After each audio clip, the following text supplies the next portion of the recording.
This is Jim Fetzer, your host on The Real Deal, where I'm very pleased to have as my special guest Scott Henderson, who's been doing research on the Apollo moon landings. Good morning, sir. Thank you for having me on the show. Mark Sallin sends his best to you. And a little history about myself. I'm a chef by trade. I've always been interested in the moon landings, and in 1969 I was just starting high school. So the science teachers were, of course, very interested in it. It was a very hot topic, and all through high school, every science class we had, the moon landings and everything came up about it. We even had a model of the Saturn V rocket in the corner of the science room. But of course, it was all predicated on the assumption we'd actually gone to the moon. Well, of course, and in those days, of course, why would you question anything? And so for many years, I believed, like everyone else, that we went to the moon. And when I first started hearing about the conspiracy, I thought I better have a look, because I've always been interested in it. I always followed NASA. And when I first started, the first thing I was doing, I was looking for the evidence that we went. I wasn't looking the other way. But what I researched is that the people that were speaking and saying we didn't go had some real facts. And that just made me dive deeper into it. I spent probably 3 or 4 years still looking for the evidence that showed that we went. And the harder I got into the subject, and the more I researched it, the more I realized that it didn't happen.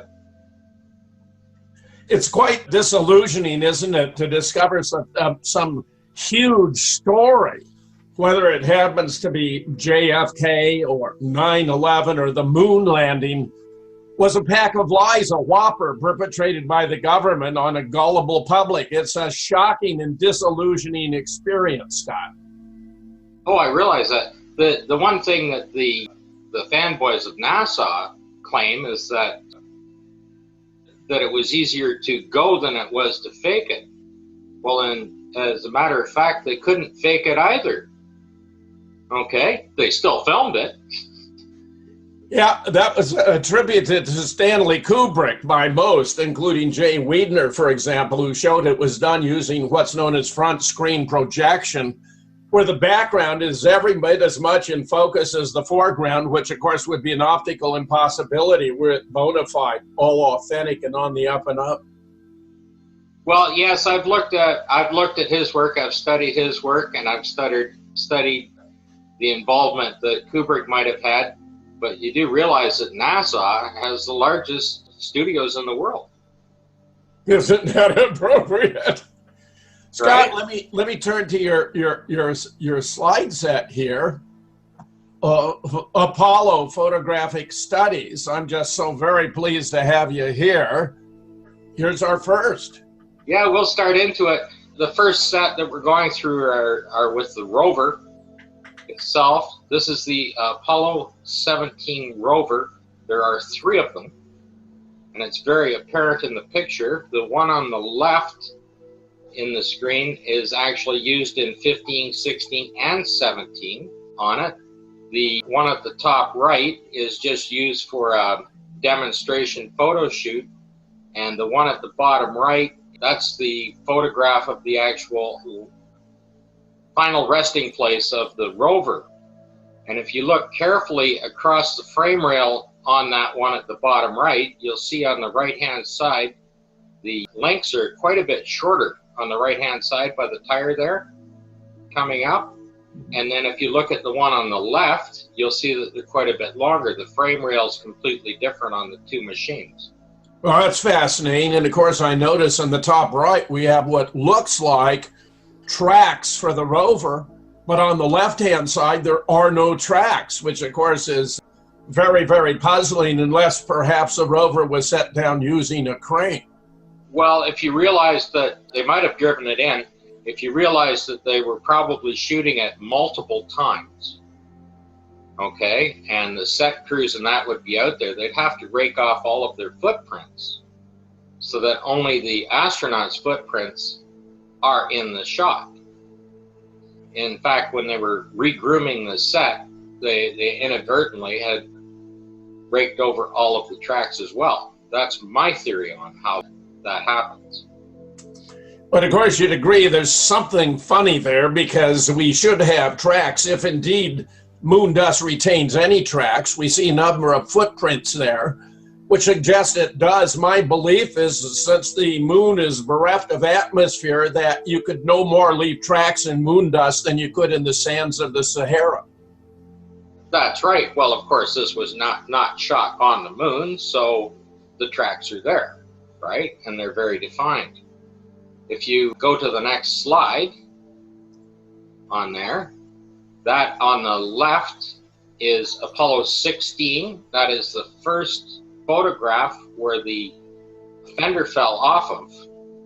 And the one on the right is Apollo 17. I mean, they were literally using the same equipment for all of the 6 missions that they photographed. That you'll see it that more apparently as we run through them, that it's the same equipment being used, and you can see it age over time.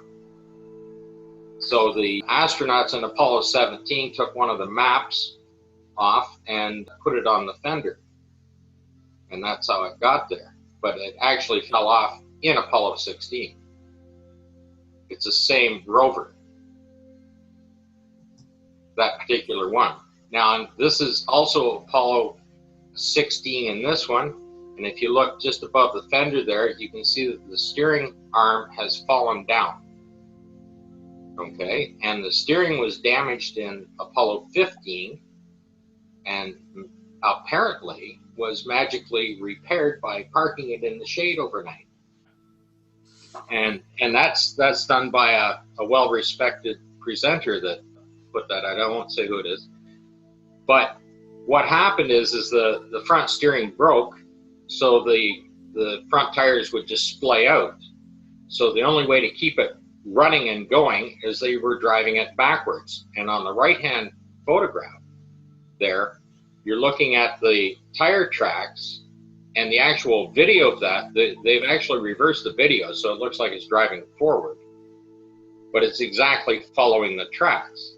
Now, the chevron pattern on the tires show you which way it's running. They're driving that backwards, and they're stopping and taking pictures and driving it backwards. And there's about 70 or more photographs of that on it. And if you look at the photographs backwards, then it matches the video, because the video has been run in reverse, right? If they were actually driving over their own tire tracks, the chevron pattern would be the other way. Here is the same rover in 15, 16, and 17. Those are the top photographs on it.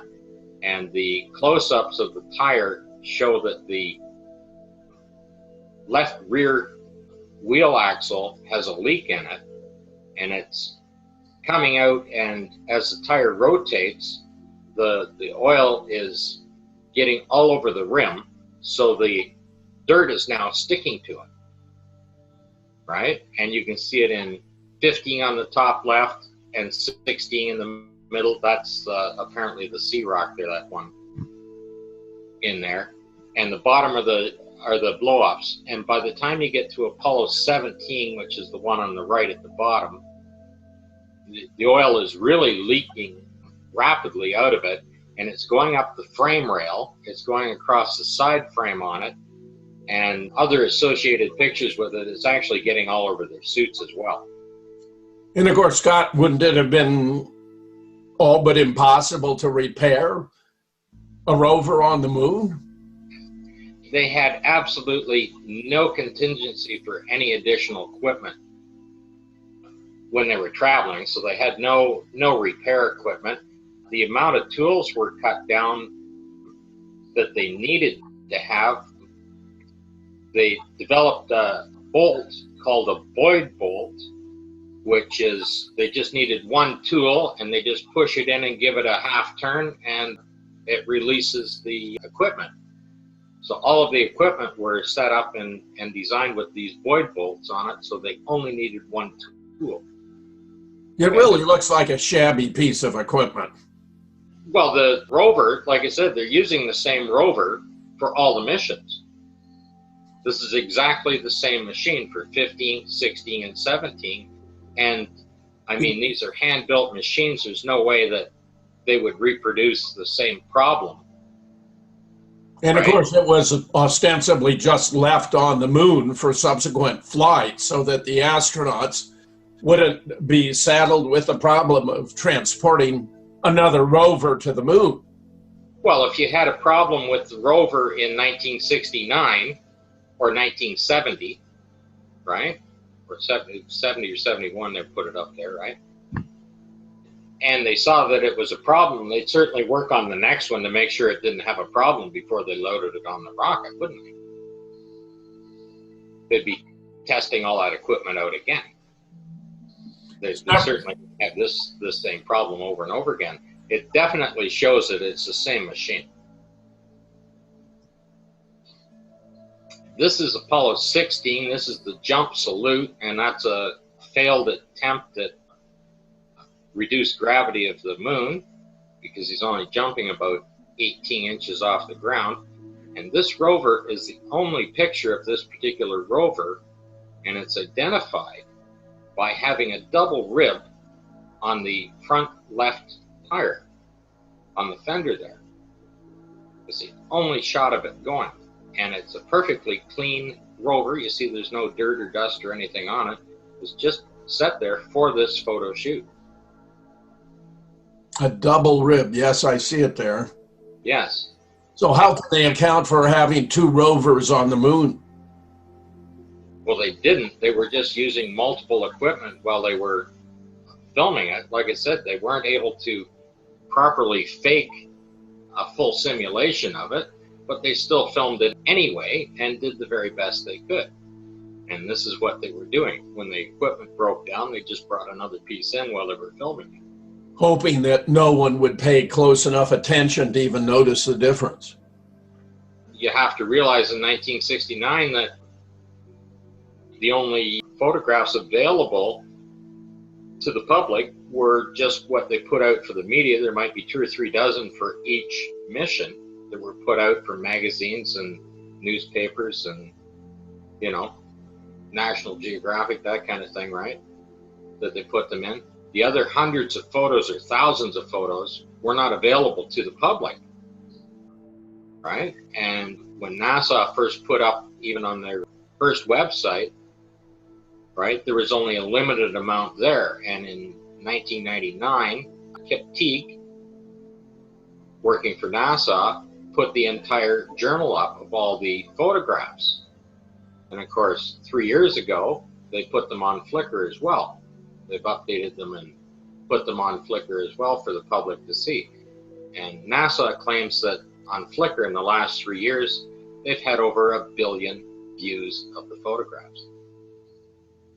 Well, 1 billion views are going to lead to a lot of observations of anomalies of the kind you're observing here. And of course, these, which you're reporting, are novel to me, but I've seen hundreds of others before, including Yes. converging shadows implying more than one source of light, that you have illumination of an astronaut on the dark side of the lander where he ought to be in darkness.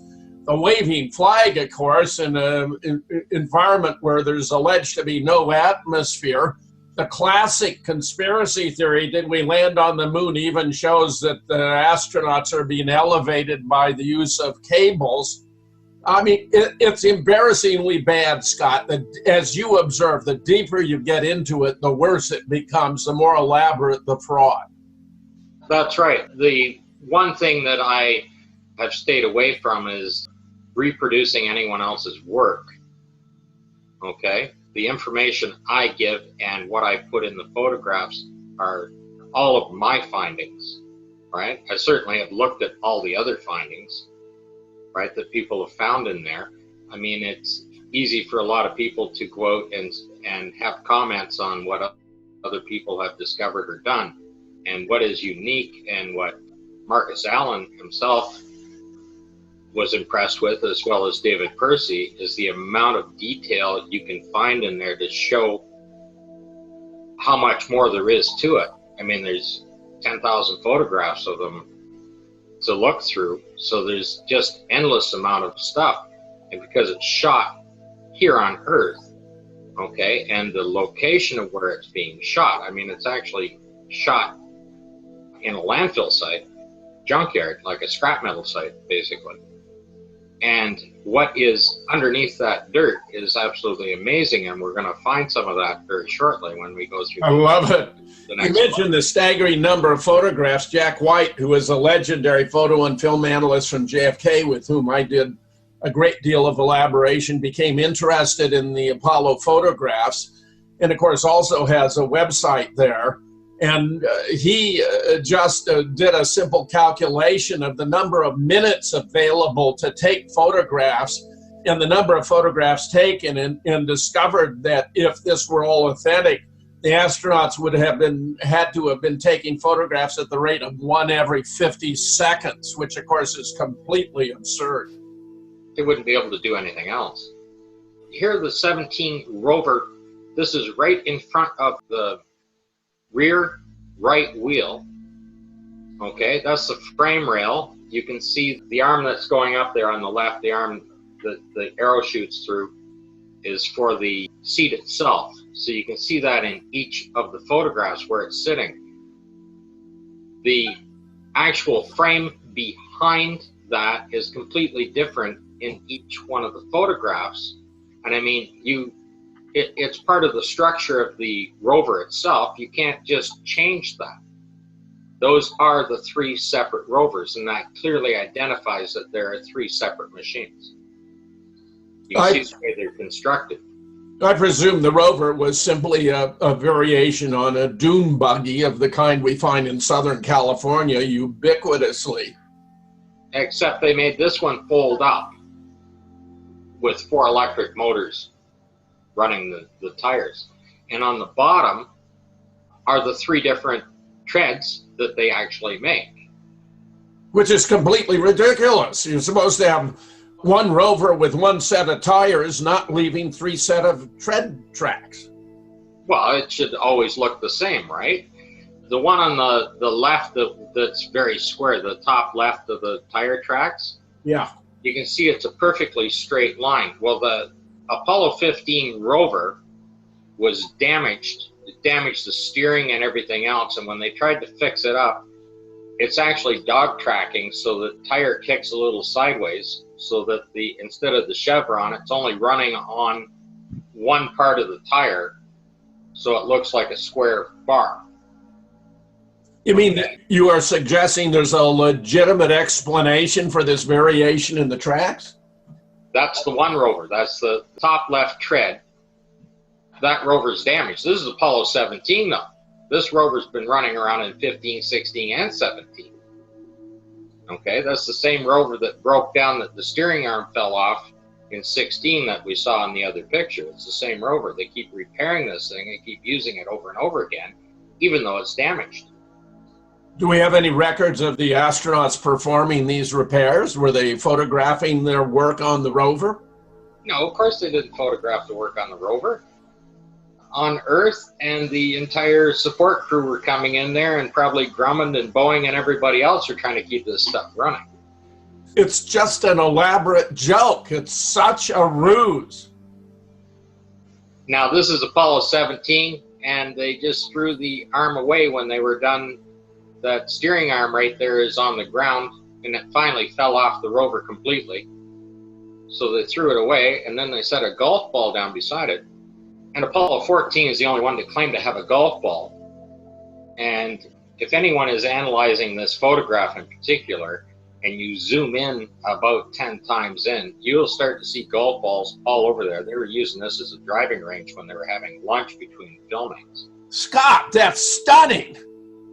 That's just embarrassingly bad. The only thing I haven't found is what brand of pizza box they were using for lunch. You know, like it's pretty amazing when you look at some of these photographs. The arrogance of this operation, you know, just treating the American public as though they were nothing but a vast collection of morons. Now, if you're looking at the ground here, it doesn't match the background. Okay, the mountain in the background is quite a bit different color. And you'll see the change when they're shooting through this valley on it. And the reason why it's darker is because it had rained. Because they had rain on the moon.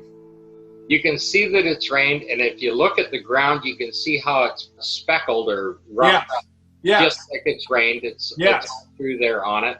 That's why the footprints, okay, when you disturb the soil, should be the same color underneath. Okay? It shouldn't be darker. That only, like if you're walking through perfectly dry sand and you kick the sand up, it's still the same color. Right. Underneath. But if it's got water in it, then it's darker.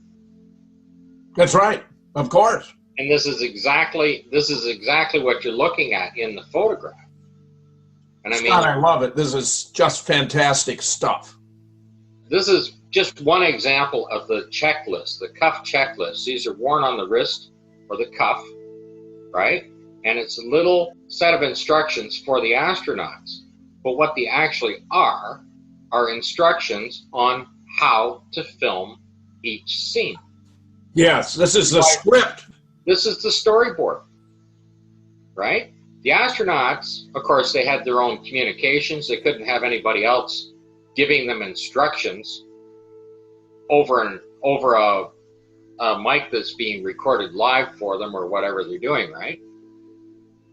And they were restricted in their vision, so they couldn't have people giving them hand signals. So they had to write these things up for them and say, this is what you got to do. So it actually gives them the timeline, because the DAC cameras either had a 4-minute reel or a 12-minute reel.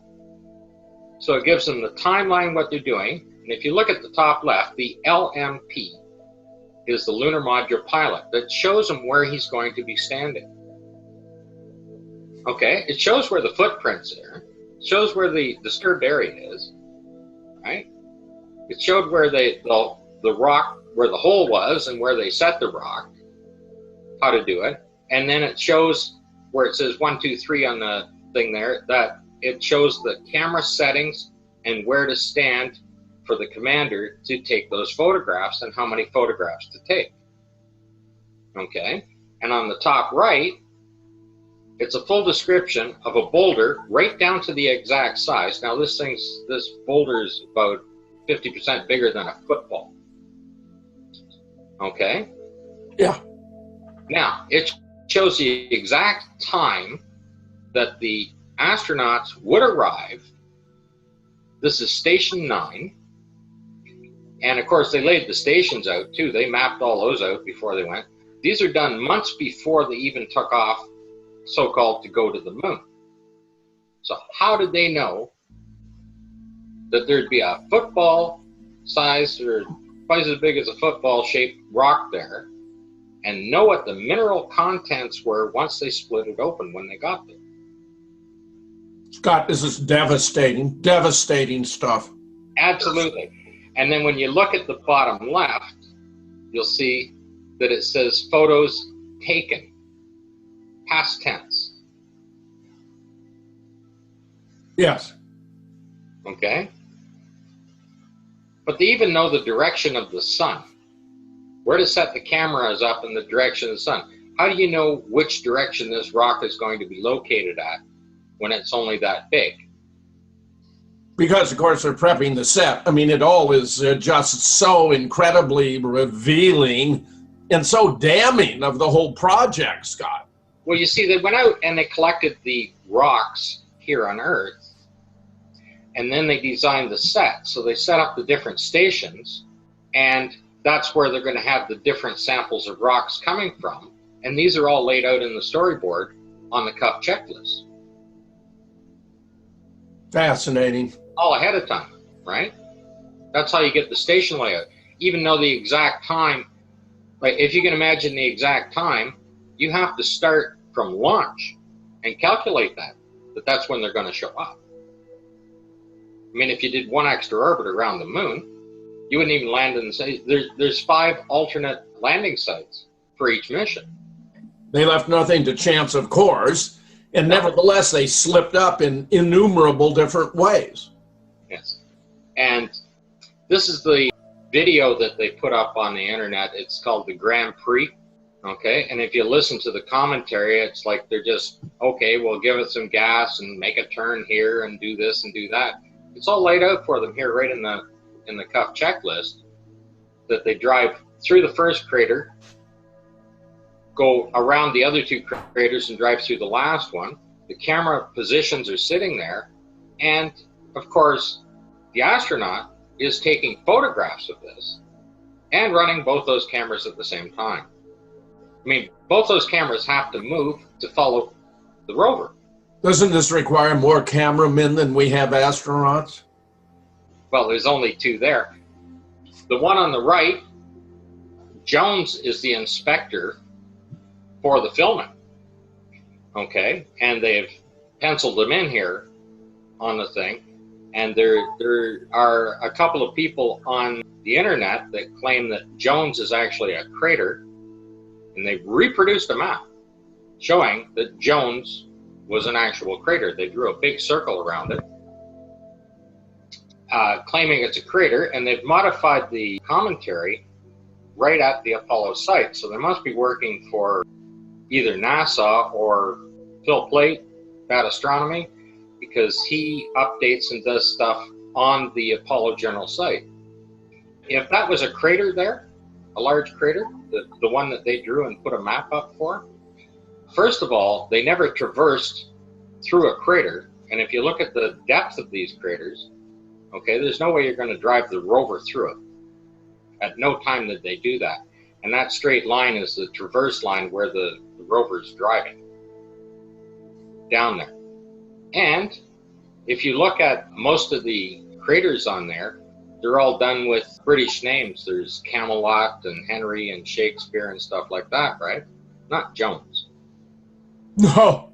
But there's nothing to support their claim that there's actual crater there where Jones is, what they've reproduced a map for. Okay? Nothing else supports that. And you believe it was actually a director or an inspector? Just go to the next screen. There he is right there. That color plate. Oh, yeah, Inspector Jones, yeah. That color plate is at the start of the photographs, right? This is at the start of the video that's running on here. This is so revealing in and of itself, for crying out loud. And if Post is the photographer, he wasn't on board. He never went to the moon. Now look at the date. 28th of November, 1972. Well, they didn't launch until December the 7th. The launch date for Apollo 17 was December the 7th. This was shot on the 28th of November. Or about 10 days before they even took off. Yes. Now, all of these videos are online. The raw uncut videos have this color plate at the start of them, and it shows the date, the inspector, and the photographer for each of them. It's that accessible. They're all on YouTube. If you take a look at any of the missions, okay, they're all there, and they're all taken beforehand. How can anyone be taken in, Scott? I mean, after seeing what you presented already, I can't believe anyone could continue to believe this was real, any of it. It was also obviously staged and faked and phony. Right. Well, like I said, they claim it was impossible for them to fake. And it was. Okay? They couldn't manage zero gravity. They messed that up because the only time the astronauts would be in weightless condition would be when they were in orbit around either the Earth or the Moon, when they reached that equilibrium that they would be weightless. When they're traveling to and from, they wouldn't necessarily be weightless. You're pulling away from the Earth, you're going to be affected by the gravity. But they didn't know that, so they showed them being weightless the entire way, right? The videos of them supposedly in 1/6 gravity on the moon, I mean, you see them tripping and falling, you see the wires pulling them up, after they fell down because they couldn't stand up and things like that. And of course, if you look on their suits, they have clips right at their waist. There's two big hooks right there for the wires to hook onto, right on their suits. It's pretty amazing. Okay, on the left is Apollo 11, and the helium tank there is in quadrant 1. And what isn't shown is the extra batteries for their backpacks, the Bliss, are down on the left-hand side on that. And that helium tank pressurizes the 4 fuel tanks to push it through the engine. Okay, on the image on the right, okay, you can see where the ladder is. You're still quadrant 1 where that big black arrow is. That's a little schematic of the rover, and that's the 2 tires folded in, and it's in there. So the helium tank has been removed. Okay, and if you remove the helium tank, you can't pressurize the fuel to run the engine. Saying is even from the point of view of the engineering design, it's a preposterous arrangement. Well, they had to add the rover to it somehow, so they simply removed the helium tank. Okay, they didn't. It's not relocated. There is no other spot to relocate it. Okay, the engine sits in the center square, and then the 4 around it, the 4 squares around it are where the fuel tanks sit. Okay, and then what's left over on the side are the bays, which are triangulated in, right? To fill in the bays. So you have your payload bay, and your experimental equipment is in 2, right? And quadrant 1, this is where the helium tank was and the extra batteries for their backpacks. That's all been removed just to hold the rover in place. The thing won't run. The engine won't run without that tank. Well, that's what NASA says. I think it would run just fine without that tank, but the whole thing was just junk. This is just junk, Scott. Yeah. Now, this is an interesting shot. The first thing you should take note of is that is the CSM. Okay? And the picture is supposed to be shot from the lunar module. Now, at no time was the lunar module in a higher orbit above the CSM. And the following photographs of that, it's the CSM is actually descending to the moon, which it didn't do, only the LEM did. Now, the second part of this is that is the moon behind it, nice, brightly lit up. So the silver reflection on that should have nothing but the blackness of space. There's nothing else there. There might be a little image of the lunar module, but that's not what you're looking at. This thing is hung up in a hangar somewhere, and if you look at the close-up, you'll see that there's the 2 doors are there. Those are colonial-style doors. One has the window in it, right? The other one, you can see the handle and the latch on it. And then back on the right-hand side, there's 3 guys standing there. 2 are facing to the left, and the other one is facing forward. And if you look at it, you can see their arms, their hair, their faces are all there in those images. Now, you mentioned the blackness of space. My presumption has been that the sky would be ablaze with points of light that were distant stars, that they wouldn't be twinkling because of the lack of atmosphere. But either way, you should be looking up at the CSM, not down toward the moon. Down. But because it's pointing up, okay, even if it's not going to show stars or anything else, it should only be the blackness of space. There should be nothing else reflecting off of that. Okay? And that's exactly what you're looking at. I mean, like there'd be a bright spot reflection of the sun, wherever it's hitting on it. And there might be a little spot because of the angle of that cone, right? There'd be a little dot of the lunar module would show up in it, and neither of those are there. Well, your most devastating point is the CSM was never in a lower orbit below the LM, and therefore the photograph is impossible. It gets down to a little tiny dot that you have to zoom in to even see it.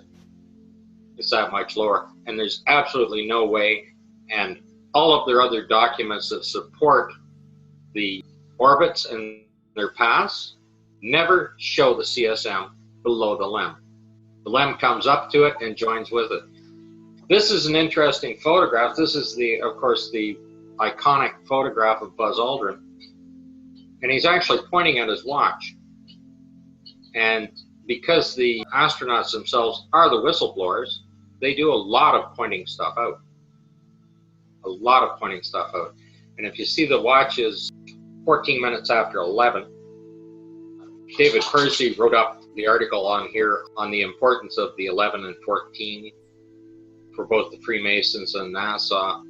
The fact of the matter is, he stepped on Buzz Aldrin's, the official file is he stepped on at 3:16:15 UTC time. That would make it 11:15 Florida time, I think. However, this photograph was taken 59 minutes and 20 seconds after he set foot on the moon. So it should say 12:15 if he was set on Florida time. If he was on Houston time, it would be 11:15, which is also Arizona time, right? Expand on this significance for Freemasons and NASA and the role of the astronauts in blowing whistles, even though clearly they have been severely constrained, possibly even threatened with the loss of their lives if they should speak out openly about the fraud. I believe that at the time, with the death of Chaffee, Grissom, and White, yeah, I believe that they were very disgruntled employees. Okay, and you can't imagine, unless you've ever had a disgruntled employee, you can imagine how they will mess you up. And they will mess you up in ways you can't imagine. And I mean, over time, those things pass. These people were paid a lot of money after the fact. And if you realize that every one of them quit right after their missions, all of the astronauts quit. Why wouldn't you work for NASA? You know, you're Neil Armstrong. You're known worldwide.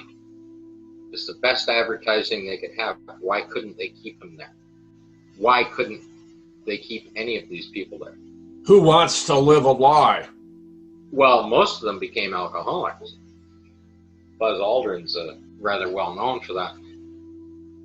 But when they were shooting the photographs in their very disgruntled state and upset with their employer, they took these photographs to reveal the fraud. They are the whistleblowers. And when you start looking through at what they point out and how they point it out and how they reveal it, and we're going to get into a few of those, how they point things out. This one right here, this is interesting because on the right is the live TV camera shooting. And if you see that arm that's sitting out there, just at the bottom of the ladder, you can see where the camera should be sitting. And what's coming down, that shadow coming down on the ladder, is Aldrin's leg. On the left-hand photograph, when you look, there's no camera there. Now, NASA claims that that camera was on that pallet that folded down and came out, and where the location of that is in between, in that black spot in between the rungs, is where the camera is actually sitting mounted. And it is mounted there. But that's the one they drag out and set out on the ground to pull it out 100 feet and shoot from there. Well, these photographs are basically completely incompatible. Well, it's shot at different times. They shot the video. Aldrin appears to be in the shade, whereas here on the left, he's very clearly, illuminated. Well, that's right. It's shot at different times, different lighting, different everything. I mean, in and of itself, this proves the fraud right here. In fact, many of your different presentations, each of them is sufficient to show the whole thing was an elaborate hoax. Why isn't Armstrong in the photograph, in the live video? He has to be, you can see where he has to be standing to shoot that. It's shooting both the legs back, right? When you're looking there, you can see him shooting both the legs back. He has to be out on that side of that ladder. Roughly where the name Aldrin appears. Yes, he has to be standing there. And that bright spot is where he walks around to. If you're watching the video, he disappears around there long before, like, you see him taking some photographs or whatever. and then he walks around behind there. But Buzz hasn't even started down the ladder when he disappears. And the only way that could happen is it's shot at 2 different times. They're doing multiple takes. Here's an example of them changing the lighting up. Now, this photograph wouldn't have come out till 99, and I know a lot of people have researched it. I couldn't believe when I hit it that nobody had found it before me, because it's very blatant. There's 3 or 4 of them in the series on this, showing this lighting. So I just took 2 because it shows the lighting with the shadow one direction, the lighter shadow one direction, and then they've adjusted the lighting, and now it's off to the other side. Just unbelievably insulting. Okay, and nobody can explain this. Like, if somebody's going to go around and say, well, there was a guy out there running around and this reflective light is coming off his suit like Mythbusters, right? Both these guys are inside the LEM at the time when they shot this. It's just as blatant as that. This one, Paul and I did a full video on this. This is the Apollo 16, and the side of the craft, it literally explodes. Those panels literally are blown off on their simulated liftoff. Okay?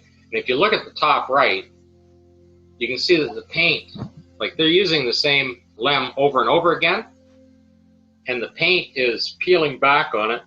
And I imagine the astronauts are so frustrated, they just decided to blow the panels off the side of it so that they could get the thing fixed up. And the video shows them blowing that off. The bottom right-hand photo there shows the panels literally torn apart.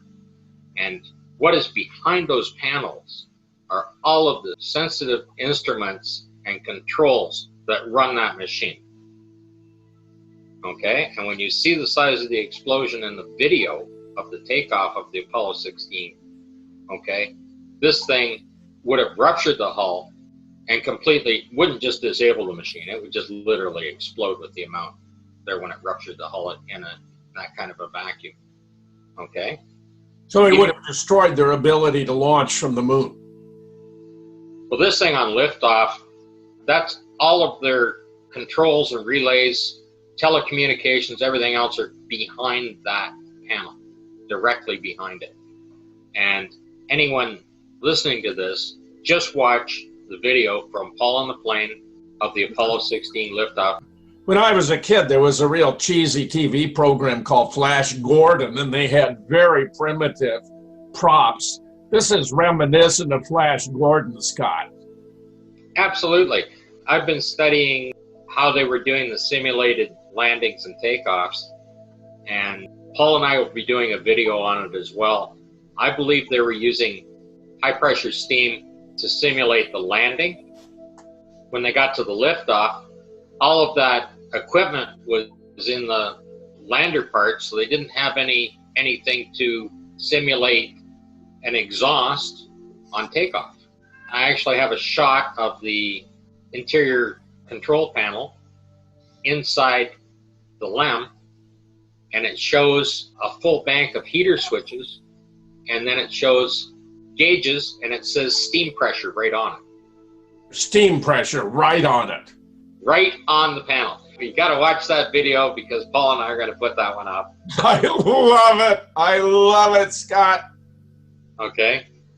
Now this is some real staging, and it took me a long time because I was kind of stuck on the fact that the wheel was off the ground, and I still haven't figured out why they did that.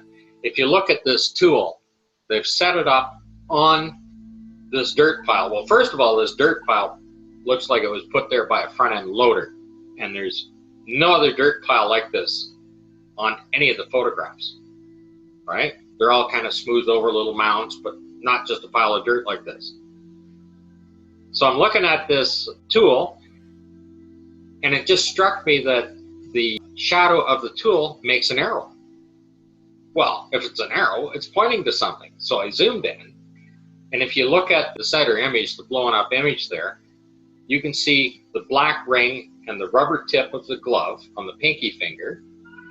And then if you follow it up to the top, there's three little knobs at the top that they've held it in place with. That's a right-handed glove. And of course, there's enough dirt falling off it that it's you can see how white it is, right? On the top right, those are gloves sticking out of the dirt. You can see there's 4 fingers, 4 fingers, 4 fingers, 4 fingers. And when you look through that entire pile of dirt on that side, there's probably a whole skid full of gloves. And they probably had a manufacturer that, you know, they'd be putting out contracts for different stuff. They didn't use this particular style of glove, but there's other kinds of work gloves in there, and they're stacked up in like half a dozen in a stack and bunched together, and you can see the fingers sticking out all over it just by zooming in and looking on this. This is an anomalous and inadvertent product placement, Scott. This one photograph showed that everybody was in on it. The people that were designing the sets, the camera crew, and the astronauts. Okay, out filming this. They put this together and set it up. And you can see they would have had to have done that for security, because if someone were naive and thought this were bona fide, they'd of course have their mind blown and they'd be a security risk. So they had to recruit with the understanding that what they were doing was simulating a moon landing and that they were consigned to secrecy. They're trying to expose it as best they could, but they still had to get these photographs past NASA. Yes. Right? Here it is. You look at it. If you don't look at it, you imagine somebody in NASA looking at the photographs, and they went out there and they shot 1,000, 1,500 photographs, right? And they're looking through them for clarity, color, whether they're in focus, whether they're sun blinded or whatever, right? They're not looking at the details that's in there because they're assuming that these people are doing their job. All of this stuff is in there. Okay? And yes, it took 50 years to get to this point.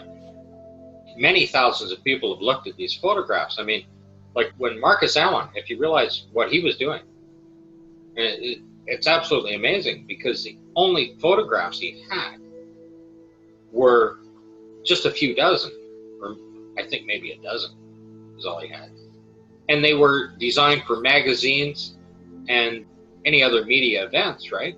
These things were airbrushed over, color corrected, centered, the whole 9 yards, right?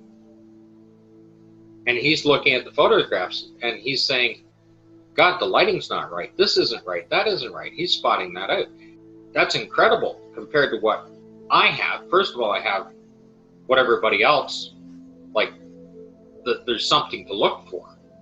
And I have every photograph available. I've downloaded every photograph. I have them all to look through. And I'm sitting here with a 4K video screen, 30-inch video screen, and I can zoom in 10, 15 times and it's still clear. It doesn't pixelate, right?